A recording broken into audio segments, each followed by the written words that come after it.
A sensational case of alleged job fraud has emerged in Boxnagar, where the self-proclaimed editor of the Boxnagar Press Club and former Trinamool Congress candidate in the 2023 Assembly elections, Jaidul Hossain, stand accused of swindling approximately Rs 10.5 lakh from 5 unemployed youths with the promise of securing them police jobs. A case has been filed against Hossain at the Kalamchara police station late on Tuesday night. The complainants, 5 young men and women from the Boxnagar constituency, claimed that Hossain promised them 100% confirmation of recruitment for the Tripura police constable post after they had successfully cleared the physical and viva examinations in 2022 and January 2025. Hossain initially demanded Rs 5 lakh from each candidate but allegedly pressured them into paying sums ranging from Rs 2 lakh to 2.5 lakh each, totaling Rs 10 lakh 50,000. The accused, who has reportedly been wielding influence for the last decade by identifying himself as a journalist, allegedly used his supposed connections with big police officers to convince the families. He even held meetings with them in his personal chamber, assuring them of the children's future.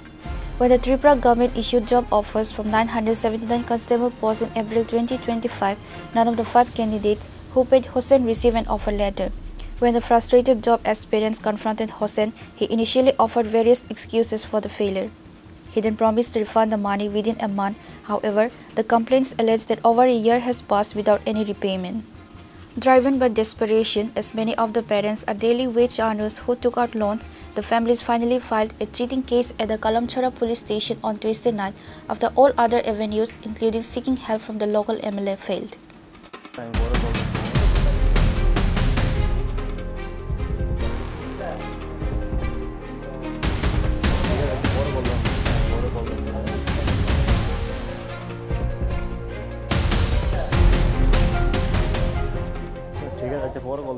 Tripura পুলিশে interview দিয়েছিলাম। Interview দিয়ে ফিজিক্যালে ভাইবার সবকিছু ঠিকছি।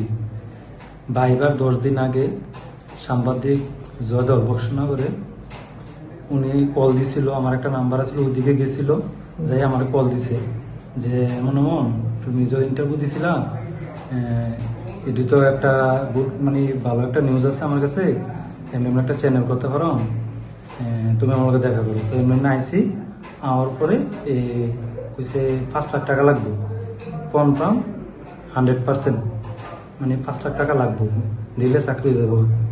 তারপর 2.5 লাখ টাকা আগে দিছি, কইছে 2.5 লাখ টাকা আগে দিতে লাগবো। 2 লাখ টাকা জোগাড় করছি, কারণ ক্যাশ টাকা তো হাতে থাকে না। 2 লাখ টাকা দিছি, তারপরে কোনা 50,000 আরো লাগবে। তো আমার থেকে 50,000 নিছে। নেওয়ার পরে এরপরে আমার কাছে আরেকজনকে নিছি, তুমি ডরাইও না। তো ডরাইও না যখন কইছে, তখন আমার একটা ভাই নির্বাচন করে হের শালাও নাকি বিদেশ থেকে আনছে চাকরি দেবো কইয়া, কিন্তু পরে এখন পর্যন্ত কোনো চাকরি তো নাই, টাকা এখন টাকাও দিতেছে না, চাকরির মেরিট লিস্ট সব কিছু ছেড়ে দিছে, চাকরিও দিতেছে না। এখন টাকা দাম দিচ্ছে কইরা আজকে 3 থেকে 4 মাস হয়ে গেছে, টাকাটা ঘুরাইতেছে, আজকে দেবো কালকে দেবো, এমন কইতাছে আর কি, এভাবে টাকাটা ঘুরাইতেছে। আরো 5 জন থেকে নিছে, আমিলে 5 জন, আরো 4 জন থেকে নিছে। বক্সনগরে ওই ছেলেরা, একটা মেয়ে আছে, হের বাড়ি রহিমপুর, কমলনগর বিয়ে দিছে, কিন্তু এখন বাড়িতে আইতাছি যাইতাছি, দাম দিচ্ছে করতেছে, কিন্তু টাকা আর দিতেছে না। টাকাটা বক্সনগর দিছিলাম 2 লাখ, আর বেলুয়ারচর আমার থেকে নিছে 50,000, টোটাল 2.5 লাখ টাকা নিছে আমার থেকে। বক্সনগর কোন জায়গা দিয়েছ? বক্সনগর জদলের বাড়ি, আমার বড় ভাই আসছিল সাথে, হেরে নিয়ে এসেছিলাম। কইছি 10 দিন আগে, ভাইবার 10 দিন আগে যেভাবে টাকাটা দিতে লাগবো, দিলে 100% চাকরি দিব। উনি এতটুকু জানি না, উনি জানি সাংবাদিক, আমার কইছে যে আমার কাছে চ্যানেল আছে, এমন ভালো একটা লোক আছে, আমি চাকরি দিতে পারো, 100% চাকরি দেবো, ওই সেটা টাকাটা নিচ্ছে। আমার নাম নিজামুদ্দিন, আমি বক্সনগরের ছেলে। তো আমি 2022-এ ত্রিপুরা পুলিশে ইন্টারভিউ দিয়ে রানিংয়ে কোয়ালিফাই হয়েছি। তারপর ভাইভা এক্সাম হয়েছে আমাদের। ভাইভা এক্সামের পরে আমাদের সাথে জয়দল সাংবাদিকের দেখা হয়। উনি আমাদের সাথে বলেছেন যে আমার খুব একটা ভালো আমাদের সাথে একটা সম্পর্ক আছে, তুমি যদি চাকরি কনফার্ম করতে চাও তাহলে আমার সাথে যোগাযোগ করো, তাহলে আমি চাকরির ব্যবস্থা করে দেবো।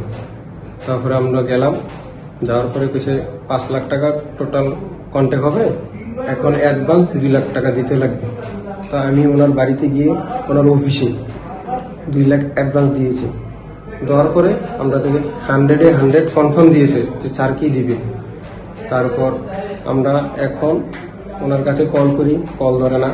ওনার কাছে কল দিলে আমাদের ডেট দেয় যে আজকে না কালকে, এইভাবে আমাদের হয়রানি করতে আছে। আমরা এখন অবধি টাকা পাই নাই। তাই আমি MLA এর কাছে আসছি যে উনি আমাদের অনেক সহযোগিতা করবে। ওনার পারাবাসিত ছেলে আমি, যদি ওনার কাছে অনেক সাহায্য পাই তা আমার অনেক উপকার হবে। One of the complainants, Wasir Mia of Madhya Boxnagar, provided a detailed account claiming he handed over rupees 2 lakh to Hussain in his chamber in the presence of his guardian Zakir Hussain. The complainants assert they possess video footage as evidence of the money transaction. The police have registered the complaint and have begun an investigation into the matter. There is a palpable sense of anxiety in the locality, with locals hoping that Hussain's alleged dual identity as a journalist and a political leader does not allow him to evade justice. The police subsequent action in the case is being closely watched by the community. Pure Report, Chinikhora.